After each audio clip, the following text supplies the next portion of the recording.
नाज़रीन, जब कोई सियासतदान या लीडर मुल्क को तरक्की की शाह पर लगाना चाहता है तो उसके लिए बेहतरीन तरीका है कि जी वो अपनी इंडस्ट्री को ग्रो करे, और इंडस्ट्री को ग्रो करने के साथ उसकी एक्सपोर्ट ग्रो करेगी तो उस मुल्क में डॉलर आने शुरू हो जाएंगे और मुल्क तरक्की करना शुरू कर देगा। और इसकी दूसरे एंगल में जब कोई इंडस्ट्री अपने मुल्क को खाने लग जाए तो फिर उसको माफिया का नाम दिया जाता है, उसको कार्टेल का नाम दिया जाता है। इस तरह की कुछ सूरत हाल हमारे पास जो इस वक्त जो शुगर इंडस्ट्रीज है उसकी पोजीशन बन चुकी है। ये इंडस्ट्री इस वक्त मुल्क को खाने के चक्कर में है और बहुत हद तक खा भी रही है, और पता नहीं क्या है सियासतदानों को कि इनके आगे घुटने टेक देते हैं इस कार्टेल के आगे कि जी इनकी सारी शराइत मानते जाते हैं, जो ये डाटा देते हैं वो उसको एक्सेप्ट कर लेते हैं, वो डाटा ठीक है गलत है।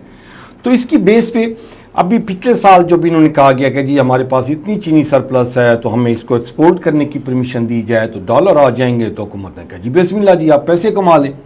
अब उन्होंने कहा कि जी चीनी शॉर्ट हो गई है, अभी हमें इंपोर्ट करने की परमिशन दी जाए और उस पर जो एक्सपोर्ट पे जो टैक्स था 18% उसको रिड्यूस करके 0.25% कर दिया गया है कि जी आप अब भी कमा लें पैसे जी।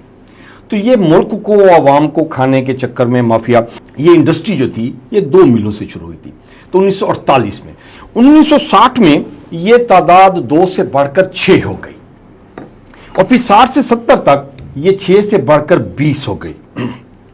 और 70 से 80 में ये 34 हो गई तादाद,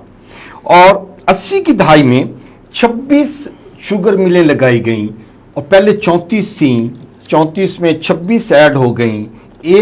10 साल में 26 फैक्ट्रियां लगाई गई शुगर मिल की, तो ये तादाद 60 हो गई। फिर 90 से 2010 तक 19 या 20 शुगर मिलें लगाई गई तो ये तादाद तकरीबन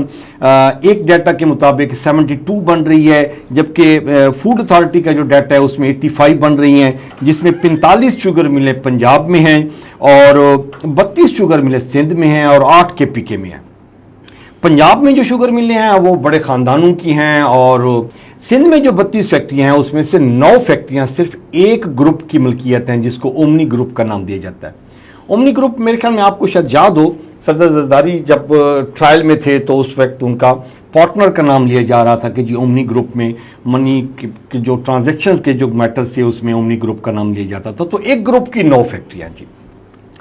तो ये एक प्रोसेस है, अभी चीनी शॉर्ट है और जो एग्रीमेंट हुआ था लास्ट ईयर उसमें कहा गया था कि जी हमें चीनी की जो सरप्लस चीनी है उसको एक्सपोर्ट करने की इजाज़त दी जाए, और ये एग्रीमेंट दूसरा ये भी हुआ था कि जी आप चीनी की प्राइसेस नहीं बढ़ाएंगे, लेकिन चीनी की प्राइसेस बढ़ गई और वो 200 रुपये तक पहुंच गई हैं। अभी प्रेडिक्शन ये की जा रही है कि इससे भी आगे जाने के चांसेस हैं।